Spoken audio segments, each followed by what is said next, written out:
안녕하세요. 공인노무사 박예희입니다. 이제 오늘은 여기 나와 있는 것처럼요. 스타트업을 위한 전문가들의 맞춤 실무 교육을 시작하려고 합니다. 그래서 오늘은 여러 가지 분야 중에서 인사 노무 분야에 대해서 강의를 하도록 하겠습니다. 네, 앞에 OT 관련해 가지고 강의를 보셔서 아시겠지만 저희 전문가들의 강의는요. 그냥 막 이렇게 하는 게 아니라 가상 기업을 설정을 해 놓고 그 가상 기업의 플로우에 따라서 강의를 할 겁니다. 그래서 오늘의 강의는요. 처음에 창업을 했을 때 인사노무 관리를 어떻게 해야 되는지 관련해서 오늘 강의를 하도록 하겠습니다. 그래서 여기서 뭐 보시면 아시겠지만 총 여기 창업 단계에 해당하는 인사노무 관련해 가지고요. 여러분께 말씀을 드리도록 하겠습니다. 네. 처음에 이 가상 기업이 창업을 했습니다. 창업을 했을 때는 뭐 여러 가지 내용들을 하는데요. 처음에 두 명의 동업자가 같이 스타트업을 뭐 창업을 하기도 하고 이제 여러 가지 기능이 있는데요. 그 중에서 인사 노무에 해당하는 부분은 바로 이 부분입니다. 뭐 두 명의 동업자가 같이 일을 하기도 하는데 하다 보니까 좀 일손이 모자라거나 아이디어를 더 좀 구현을 해줄 사람을 이렇게 만들기 위해서 다른 사람한테 우리 동업을 해보자라고 제안을 할 수가 있겠죠. 그래서 오늘은요 이 두 가지 경우에 관련해 가지고요 여러분께 강의를 해드리도록 하겠습니다. 네, 제가 처음에 이제 말씀을 드리는 건요. 대부분의 스타트업 기업들을 제가 이제 굉장히 많이 상담을 하는데요. 그 중에서 어떤 형태로 좀 인사노무 관리가 되는지를 관련해서 좀 봤더니요. 대부분의 분들은 처음에 그냥 지분을 나누어 주고 서로 지분을 나눠 갖고 월급이나 이런 것은 받지 않는 경우. 근데 그런 경우 같은 경우에는 거의 동업자인 경우가 많습니다.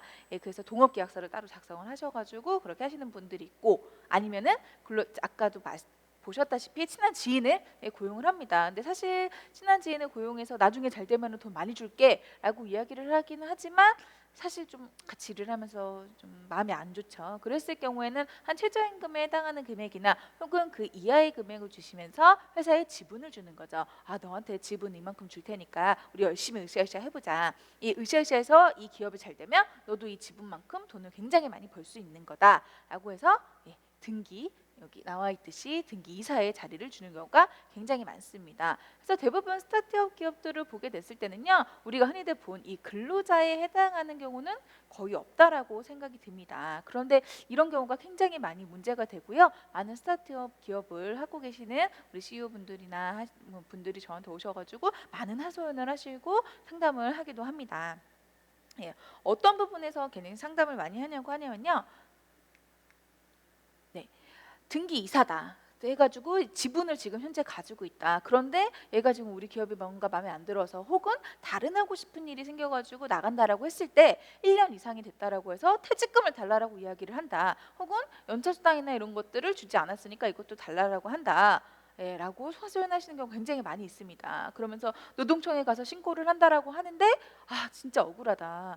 하소연 많이 하십니다. 근데 여기에 이제 나와 있는 것처럼요. 첫 번째는요. 노동부 행정해석입니다. 형식적으로 법인 등기부에 임원으로 등재가 되어 있더라도 사용 종속 하에서 근로를 제공한다면 근로자에 해당한다라고 되어 있고요. 그 두 번째는 부당해고 구제 신청 관련해서 재심 신청 사건인데요. 지분의 30%를 소유하고 있는 등기 이사의 경우에도 근로자의 근로기준법상 근로자에 해당한다라고 판결이 났습니다. 그럼 이거랑 좀 무슨 상관인 거죠? 아까 하소연하셨던 것처럼 근로기준법상의 근로자로 판단이 되게 된다면은 그분들한테는 1년 이상 근로를 하셨다면 당연히 퇴직금이 지급이 돼야 되고요. 5인 이상 기업 같은 경우에는 연차수당이나 연차를 못 쓴 경우에 한해서 미성연차 유급 휴가 수당 같은 것들을 모두 지급을 해주셔야 된다는 거죠. 즉, 아이고, 네, 즉 근로기준법 상의 의무를 모두 지키셔야 한다라는 거죠. 뭐 이렇게 말씀드려서 탁 안 와닿으실 수도 있는데요. 처음에 이분이 근로자인데 내가 몰랐어. 그래서 근로자인지 몰라서 근로계약서를 안 썼단 말이죠. 그렇게 됐을 경우에는 근로자분이 노동청에 신고를 하게 된다면요. 500만 원 이하의 벌금에 처해질 수가 있는 거죠. 또 내가 줘야 되는지도 몰랐던 그 퇴직금을 주지 않았다는 이유만으로 왔다 갔다 노동청에 하셔야 된다라는 그런 것들, 의무적인 것들이 굉장히 많기 때문에요. 오늘은요, 여기 맨 위에서 있는 것처럼요, 근로자와 사용자성에 대해서 이야기를 하고요. 그다음에 만약에 근로자를 채용을 할 때는 어떤 점에 유의해서 채용을 하셔야 되는지 관련해서 여러분들께 말씀을 드리도록 하겠습니다.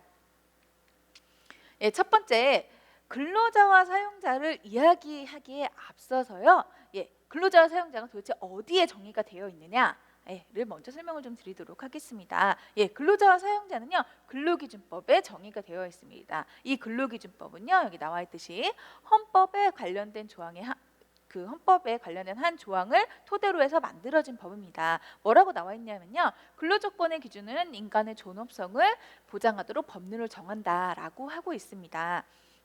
근로조건을 왜 법법에서 좀 인간의 존엄성을 중요시하느냐라고 얘기를 하면요, 예전에 일을 했던 걸 한번 생각을 해보시기 바랍니다. 지금은 굉장히 많이 좋아졌지만 짧게 나갔을 때 20-30년 전만 해도요, 우리나라의 근로환경은 그렇게 좋지가 않았습니다. 첫 번째, 계약 자율의 원칙에 의해서요, 내가 좋으면 쓰고 아니면요 맘대로 해고하는 경우가 굉장히 많이 있었습니다. 그리고요, 근로조건이 굉장히 열악했습니다. 하루에 12시간, 14시간씩 일을 하는 건 예사였고요. 한 달에 쉬는 날이 한 번, 두 번 정도가 있고, 일을 하는 시간이 15시간, 16시간 정도가 되고, 그렇게 겨우 일을 해야지만 우리가 겨우 한 달 동안 밥을 먹을 수 있는 그 돈을 벌을 수가 있었죠. 그렇기 때문에 어떻게 집안의 모든 사람들이 일을 했습니다. 특히 일을 하지 않으면 안 되는 그런 굉장히 어린 아이들까지 모두 일하는 근로 전선에 모두 뛰어들게 됐기 때문에요.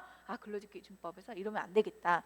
일을 하는 사람들도 존엄성이 있고 이 사람들 우리가 지켜줘야겠다라는 그 규정하에 근로기준법이 만들어지게 된 겁니다.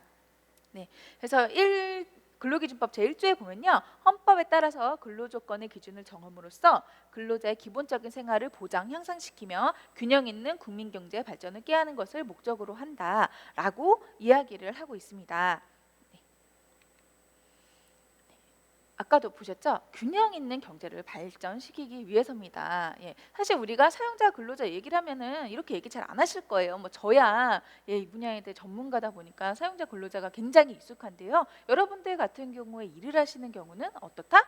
갑을관계라는 단어가 훨씬 더 익숙하실 겁니다. 왜 갑을관계라는 단어를 쓸까요? 갑과 을 둘 중에서 누가 더 높죠? 갑이 훨씬 더 높죠. 사용자가 갑, 근로자가 을, 대부분 근로계약서나 이런 것을 사용하실 때 보면 거의 다 갑, 을 이렇게 많이 나눠져 있으실 겁니다. 사실 이제 근로기준법이 근로자와 사용자의 힘의 균형을 맞춰주기 위한 거지만 그 좀 이면으로 더 안으로 들어가 봤을 때는 사인 간의 계약입니다. 사용자는요, 돈을 주고 그 노동력을 사고 싶어 하고요, 근로자 같은 경우에는 돈을 받고 자기가 가진 노동력을 팔고 싶어 하는 계약입니다. 마치 좀 약간 예를 들자면은 부동산을 사고 파는 계약하고 거의 비슷하다라고 보시면 되죠. 그래서 민법의 적용을 받아서 근로기준법은 사인 간의 계약입니다. 하지만 아까도 말씀드렸다시피 근로자와 사용자는 갑을관계로 힘의 균형적이지가 않은 부분이 있습니다. 그렇기 때문에 힘의 균형을 맞추기 위해서 어떻게 사인 간의 계약이지만 그 안에 그 국가가 개입을 해서 그 힘의 균형을 좀 맞춰주기 위한 법이 바로 근로기준법이 될 수가 있겠습니다. 여기도 나와 있죠. 힘의 균형을 맞출 수가 있도록 하고요. 근로기준법은 강행법규라고 이야기를 굉장히 많이 합니다.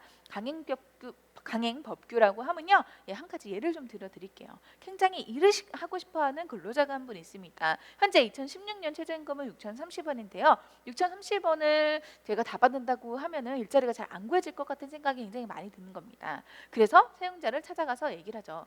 사장님, 저 사실요 지금 굉장히 일을 하고 싶은데요, 일자리가 좀 없어요. 사장님께서 저를 좀 써주시면 좋을 것 같아요. 근데 사장님이 얘기를 하죠.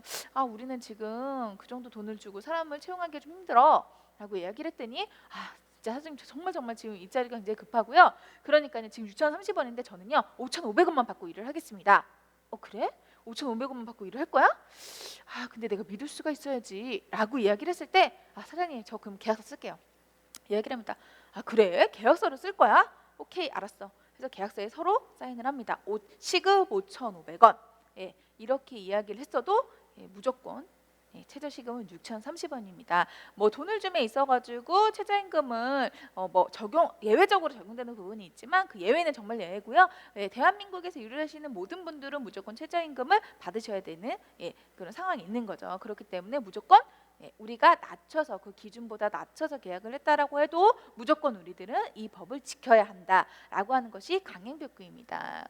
그리고 강행법규라는 거 외에도 보충적인 성격이 또 하나 더 있는데요. 만약에 내가 5,500원으로 계약을 했으면 그 계약은 무효가 되는 겁니다. 근데 그 친구 입장에서는 어때요? 지금 굉장히 돈을 벌고 싶은 상황입니다. 그렇기 때문에 6,030원이 아니라 5,500원을 받고서라도 일을 하고자 했던 거죠. 그런데 그렇게 그 근로기준법보다 낮은 기준으로 계약을 맺었다고 해서 그 계약이 무효가 된다라고 했을 때 근로자 입장은 어떨 것 같아요? 이게 과연 근로자를 위한 법이냐라고 당연히 반문을 할 수가 있겠죠.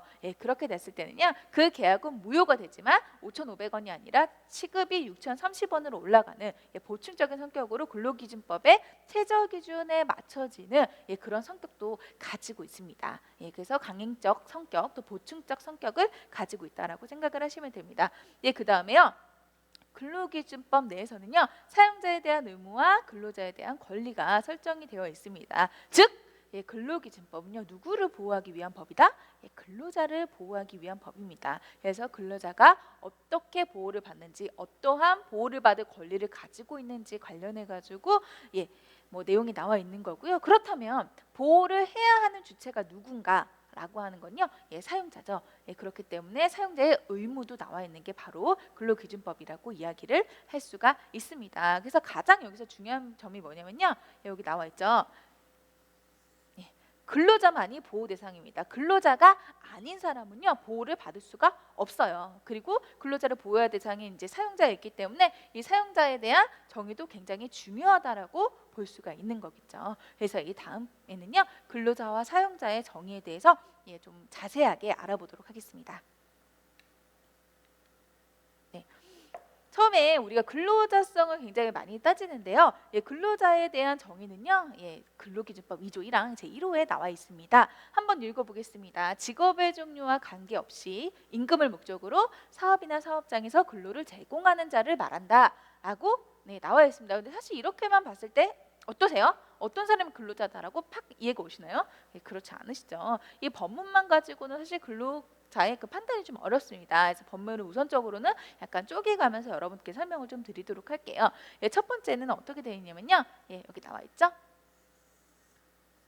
직업의 종류와는 관계가 없습니다. 직업의 종류와 관계가 없다는 말이 무슨 말인가요? 라고 물어보시는 분들이 많은데요. 정규직이든 비정규직이든 뭐 상용직이든 뭐 아르바이트든 그런 거 전혀 상관이 없는 거고요. 그다음에 뭐 직종도 뭐 상관이 없습니다. 사무직에서 일하던 뭐 제조업에서 일하던 아니면 밖에서 약간 몸을 쓰시는 일을 하든지 이런 것들이 전혀 관련이 없다라는 얘기가 되는 겁니다. 이 직업의 종류와 관계 없다는 게 왜 좀 중요하다는 말이 되냐면요. 제가 대부분 뭐 스타트업 기업을 간다거나 스타트업 기업이 아니더라도 다른 기업을 가서 제가 물어보는 거 있습니다. 사장님, 대표님, 네. 여기 혹시 근로자가 몇 분이세요? 여기 근로자는요 2명이에요. 근데 사장님 2분이라고 하는데 여기 뭐 알바도 있고 뭐 다 많은데요? 쟤들은 알바예요. 근로자가 아니라. 사장님은 지금 이 직업의 종류와 관계없이 즉 좀 근로자에 대한 정의를 잘 모른다고 이야기를 할 수가 있는 거겠죠. 알바든 뭐 다 상관이 없습니다. 정직원이든 직업의 종류가 관계없이 모두 근로자에 속하는 거고요.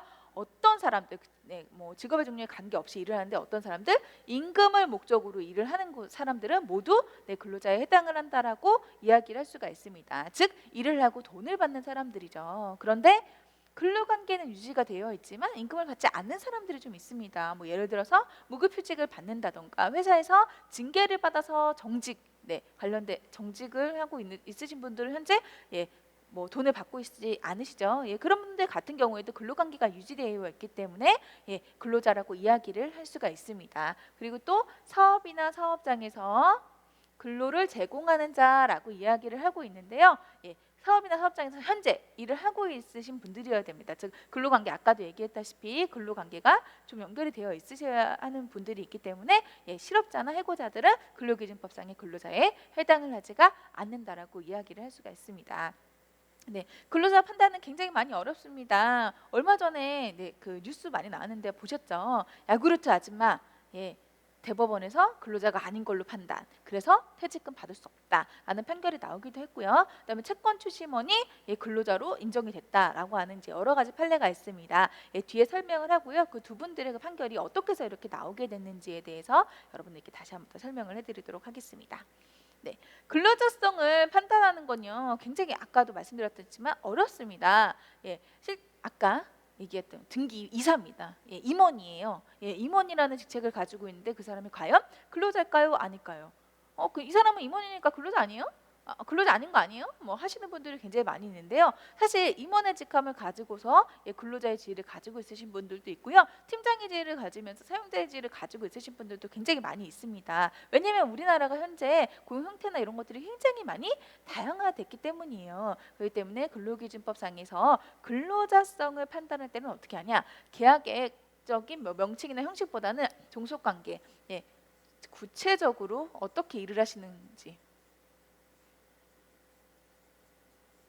구체적으로 어떻게 일을 하시는지에 따라서 근로자인지 아닌지를 보는 겁니다. 즉, 동업자인지 아니면은 내 밑에서 감독을 받는 근로자인지를 보는 거예요. 그래서 구체적 직무를 따져서 가지고 보는 거고요. 뒤에도 나와 있지만 여러분들이 가장 꼭 기억을 해두셔야 되는 것이요. 사용 종속 관계에서 지휘,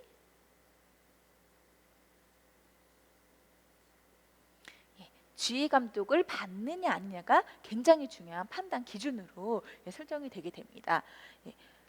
근로자성을 판단하는 데 있어서는요, 뭐 여러 가지 판례나 이런 것들이 나와 있습니다. 그 판례 안에는요, 근로자성을 판단하는 기준이 굉장히 많이 있습니다.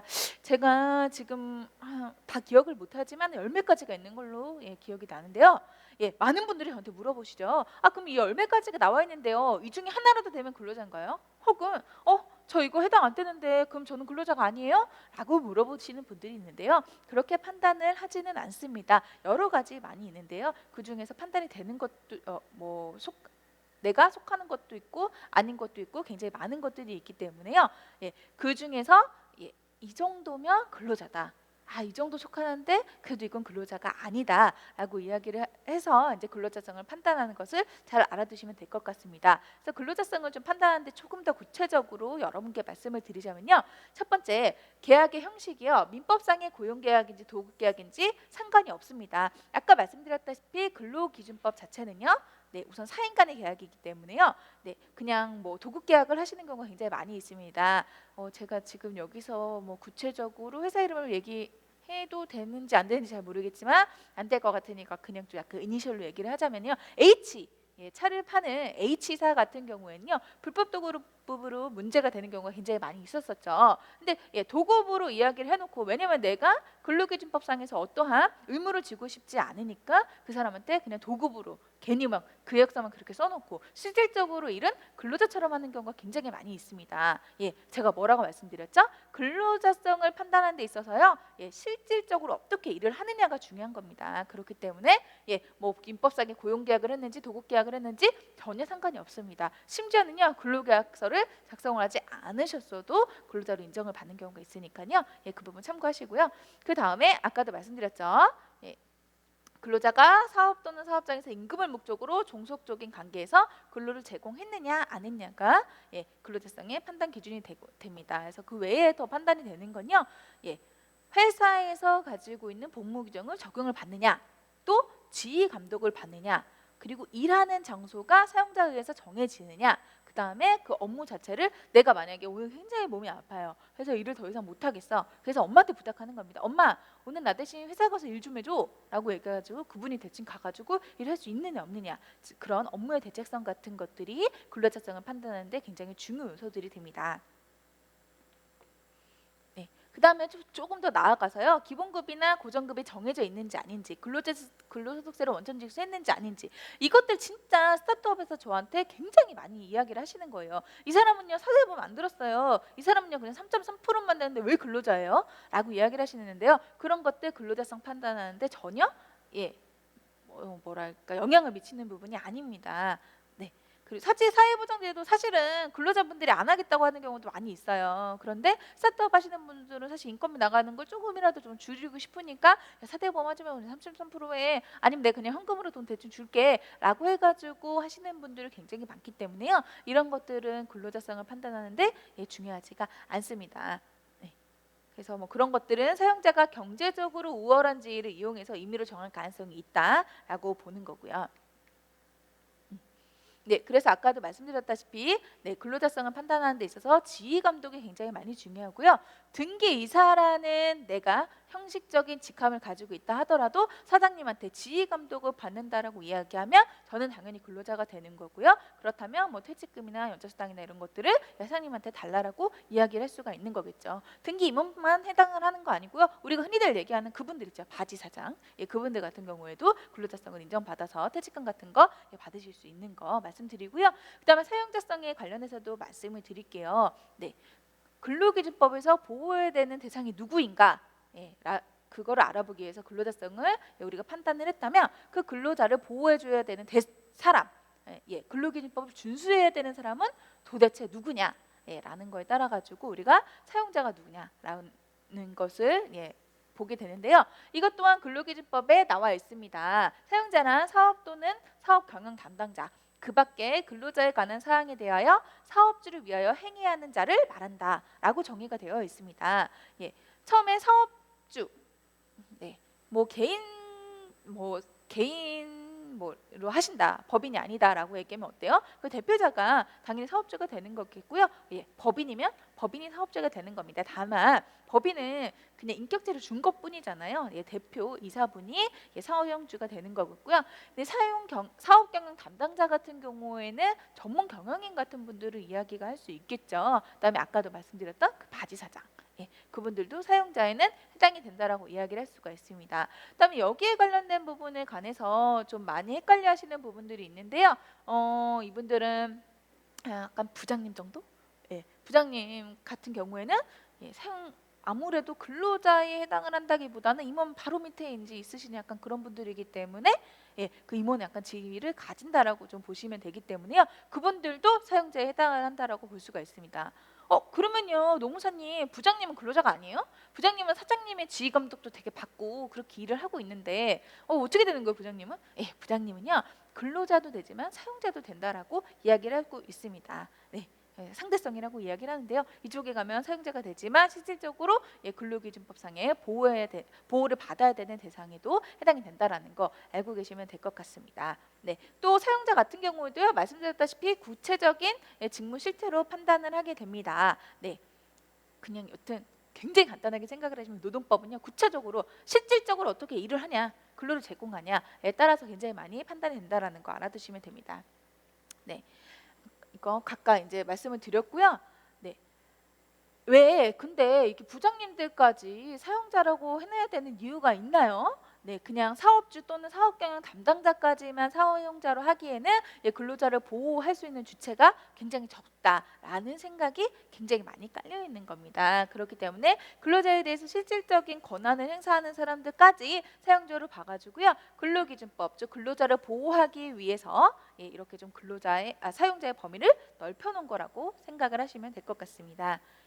이렇게 우리가 근로자와 사용자에 대해서 알아봤습니다. 한 번 더 정리를 하자면 근로자 같은 경우에는 임금을 목적으로 직업의 종류와 관계없이 근로를 제공하는 사람, 즉 사용자에서 지휘 감독을 받는 사람을 근로자라고 이야기를 할 수가 있고요. 사용자 같은 경우는 내가 구체적으로 지시를 내리는 사람. 굉장히 간단하게 이렇게 생각을 하시면 될 것 같습니다. 이렇게 우리가 근로자와 사용자의 정의에 대해서 알아봤다고 이야기를 하면은 그거 마음에 약간 새겨두시고요. 그 다음에 어떻게 근로자를 새로 채용할 때 내가 어떤 거를 좀 어떤 부분을 유의해서 채용을 해야 되는지 관련된 부분에 대해서 말씀을 드리도록 하겠습니다. 모집 채용에 관련된 거는요, 근로기준법에는 사실상은 나와 있지는 않아요. 근로기준법에 나와 있는 것보다는요, 채용 절차 공정화에 관한 법률, 고용상 연령차별 및 고령자 고용 촉진에 관한 법률, 또 고용정책 기본법, 그다음에 남녀고용평등과 일가족 양립 지원에 관한 법률 등이 나와 있습니다.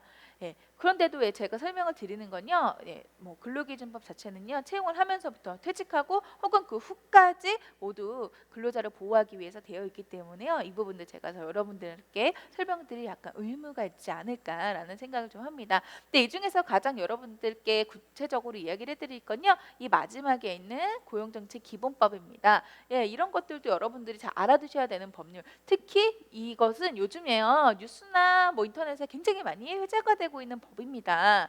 뭐 예를 들어서 근로자한테 채용을 조건으로 뭐 아이디어나 이런 것들을 획득하지 않도록 한다던가, 아니면은 이력서를 받았을 때 그거를 일정 기간 정도 뭐 근로자가 채용을 지원을 했던 사람이 그 이력서를 달라라고 했을 때 그 이력서를 다시 뭐 되돌려 준다던가, 아니면은 몇 년이 좀 지난 다음에는 그 이력서를 뭐 폐기한다던가 하는 법률들 많이 들어보셨죠? 예, 그게 채용 절차 공정에 관한 법률인데요. 지금 여기서는 이야기하지 않겠습니다.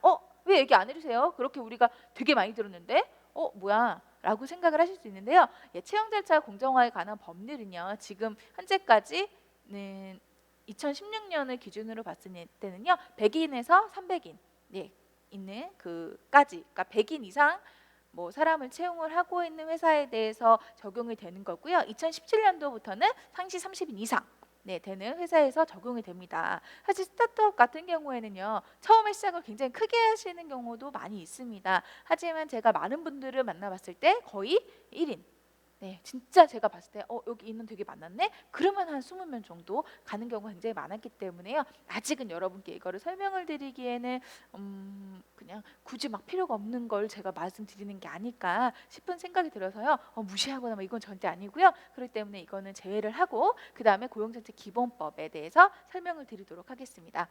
고용정책 기본법 제7조에는요. 취업기회를 균등하게 보장하라라고 되어 있습니다. 막 되게 글씨 많죠. 뭐 어떤 걸 봐야 될지 잘 모르겠다 생각을 하시면요, 뒤에 좀 제가 간결하게 설명을 좀 드리도록 하겠습니다. 제가 봐도 글씨가 좀 많이 많네요. 네. 첫 번째, 그래도 한번 읽어볼까요? 이유 없이 어떻게? 자, 가장 중요한 게요, 합리적인 이유가 있으면 상관이 없어요. 근데 그 합리적인 이유가 없이 차별하는 게 문제가 되는 거고요. 뭐 성별, 신앙, 연령, 신체 조건, 사회적 신분, 뭐 출신 지역, 학력, 출신 학교, 혼인, 임신 뭐 등등등등에 관련해 가지고 이런 것들 때문에 그 사람들한테 취업 기회를 공정하게 주지 않는다라고 하는 건 인정되지 않는다라고 보시면 될 것 같습니다. 그래서 하나씩 좀 보자면요. 성별 같은 경우는요, 이제 얘기 안 되는 거죠. 뭐 남자 사원 모집 뭐 이렇게 하시면 안 된다는 겁니다. 혹은 남자 사원 모집이 아니라 그냥 공고를 냈는데 남자 여자 좀 소팅을 하기 위해 가지고 남자와 여자의 이력서 양식이 다르다거나 하는 거 인정이 안 되고요. 그다음에 성별을 인식할 수 있는 그런 사항의 기재도 안 되게 되어 있습니다. 뭐 가장 우리가 손쉽게 이 사람이 남자다 여자다라는 것을 알 수 있는 게 뭐가 있을까요? 주민등록번호입니다. 뒷자리까지 다 쓰게 되면 남자는 1, 여자는 2. 요즘은 3, 4까지 나왔죠. 그렇게 보면 남자인지 여자인지 정확하게 알 수 있기 때문에 그런 것들을 기재하는 것은 인정되지 않는다라고 보고 있습니다. 다만 채용이 되고 나서 뭐 이 사람에 대해서 어떠한 뭐 주민등록 등본을 받는다던가, 아니면은 사대보험 신고를 하기 위해서 주민등록번호를 받는다던가 하는 것들은 괜찮지만, 우리가 이 사람을 처음에 채용을 했을 때 이런 것들을 물어보는 거 인정되지 않는다는 거 생각을 하시면 되고요. 그 다음에 혼인 여부입니다. 이런 것들 우리가 면접했을 때 정말 아무렇지 않게 물어보시는 분들이 생각보다 많으세요. 뭐 나이가 좀 되셨는데 뭐 결혼하셨어요? 아니면 남자친구 있으세요? 예, 있습니다. 그래요? 뭐 사귄 지 얼마 됐어요? 예, 좀 한 3년 됐는데. 그래요? 그럼 결혼은 언제 할 건데? 막 물어보기 시작하죠. 이런 것들 물어보면 안 된다는 겁니다. 그리고 요즘은 다녀오신 분들 굉장히 많이 있습니다. 갔다가 오신 분들 관련해 가지고 이혼 여부 물어보시는 분들도 있는데요. 그런 것도 인정되지 않는다는 거 생각을 하시면 될 것 같습니다. 그 다음에 가족 안에서의 지위의 이제 얘기는요. 저 결혼하셨어요? 결혼하셨다는데 그럼 애는 몇 명? 애가 뭐 둘이에요. 그럼 둘은 그러면은 누가 키워줘요? 뭐 이런 것들 물어보는 것도 인정되지 않고요. 그다음에 결혼을 했다라고 얘기하면 물어보는 게 당일 수준이죠. 처음에 결혼했는지 안 했는지. 그래서 결혼했다 그러면 그래요? 그 아기는? 그래서 아기가 없다고 얘기하면 그 다음에 어떻게? 그럼 언제 날 거예요? 지금 아기는 몇이나 날 건데요? 라고 물어보시는 분들이 다 있다라고 하는 거죠. 그런 것들 물어보는 게 인정되지 않는 거죠. 여기에 또 하나 좀 들어가야 되는 부분이 종교입니다. 어떠한 특정한 종교를 가지고 있다 해서 그분을 채용하지 않는 것은 인정되지 않습니다. 다만 우리가 이야기를 하는 것들이 있어요. 어떤 것들이냐면요. 경양사업체라고 이야기를 굉장히 많이 하는데요. 한 예를 들었을 때 절에서 사람을 뽑습니다. 절에서 사람을 뽑는 거기 때문에 우리는 불교 신자만 뽑는다라는 공고를 내붙이는 것은 괜찮다는 겁니다. 절에서 일하는데 교회 다니시는 분은 뽑기는 약간 애매하잖아요. 그래서 그런 것들 인정되지 않는다고 하는 거고요. 그다음에 가장 많이 있는 것들이 바로 이겁니다. 용모, 키, 체중 등 신체적 조건들을 내세워가지고 뭐 채용을 한다 안 한다라고 하는 것들이 인정되지 않는다는 거죠. 뭐 공고나 이런 것들에서 가장 많이 나와 있는 게 어떤 거다? 용모 단정. 용모 단정이라는 단어 이제 쓰시면 안 된다는 겁니다. 사실 용모가 그렇게 중요하지 않은 업무들이 있어요. 예를 들어서 뭐 콜센터를 한다거나 이런 것들은 이야기 잘하고 목소리 당당하고 좋으면 되는 거지 거기에 용모 단정이 왜 필요하냐? 라고 이야기를 하는 거죠. 근데 직무 수행이 꼭 필요해가지고 키가 어느 정도 이상 돼야 된다. 왜냐면은 뭐 위에 있는 물건을 뭐 내린다던가 청소를 해야 되는 업무기 때문에 이 뭐 천장이 몇 미터 이상이니까 우리는 키가 뭐 170 이상 되는 사람은 뽑는다라고 이야기를 하는 것들은 괜찮다는 겁니다. 직무에 그 용모나 이런 것들이 반드시 필요하다라고 이야기를 하면 그런 것들은 당연히 인정이 된다라는 거죠. 뭐 이렇게 승마하시는 분들 기수 같은 경우에는 뭐 일정한 뭐 키로수 왜냐면은 일정 키로수가 넘게 되면은 말이 되게 힘드니까 그 키로수 이하만 뽑는다라고 한다던가 이제 그런 것들이 많이 있잖아요. 일을 할 때 꼭 필요한 신체 조건들은 괜찮다라고 하는 거죠. 이런 용모 단정 누구한테 가장 많이 해당이 된다고 생각을 하세요? 여성분들한테 많이 해당이 됩니다. 그래서 여성분들한테 이렇게 하지 말라라고 이야기를 하면서 반대로 남성분들한테 이런 신체적 조건, 용모 단정 이런 것들을 원하시는 분들이 있어요. 그런 거 인정되지 않는다는 거. 여자의 경우도 남자의 경우도 모두 인권권을 침해할 수 있기 때문에 용모 단정 관련된 규정도 인정되지 않는다는 거 생각을 해두시면 될 것 같습니다. 그 다음에요, 연령. 연령도 뭐 모집 채용에 관련해 가지고 인정되지 않습니다. 직무 능력이 연령과 꼭 관계가 있다라고 보시나요? 물론 그럴 수도 있겠지만 나이가 많으면 많을수록 경험이 많으면 많을수록 직무를 수행하는 데 있어서 굉장히 더 능수능란할 수가 있는 부분이죠. 그렇기 때문에 직무 능력과는 연령과 무관하니까 연령 인정되지 않습니다. 다만 우리나라에서 어때요? 취업 가능한 연령이 따로 있습니다. 몇 세? 만 15세 이상부터 취업이 가능합니다. 그렇기 때문에 혹시 너 지금 취업이 가능한 나이니? 물어보기 위해서 하는 것들은 인정이 가능합니다. 아까 앞에 나왔던 그 종료고요. 종교고요. 그다음에 학력. 학력도 물어보면 안 됩니다. 이제 용모 단정 외에 뭐 대졸 신입사원 채용 뭐 이런 것들 인정되지 않는다는 거죠. 학력 이야기할 수 없습니다. 더군다나 또 학교를 꼭 기재하라고 이야기를 하면요. 뭐 예를 들어 가지고 이화여대 나왔다라고 이야기를 했을 때는 어때요? 여자 학교임이 굉장히 명백하게 나타나게 되는 거죠. 그러면 이 사람이 남자다 여자다라는 것을 확실히 알 수 있기 때문에 이런 학력 같은 것도 기재하지 말라라고 이야기를 하게 되는 겁니다. 그래서 좀 앞서서 다시 한번 좀 전체적으로 정리를 해보자면요. 처음에 근로자를 채용을 할 때는 어떻게 합리적인 이유 없이 성별이나 신앙, 뭐 연령, 신체 조건, 사회적 신분 등을 이유로 이 사람을 균등한 취업 기회를 보장하지 않으면 안 된다라고 생각을 하시면 될 것 같습니다. 그리고 앞에 또 근로자와 사용자에 관련해서 한 번 더 여러분께 정리를 해드리면요.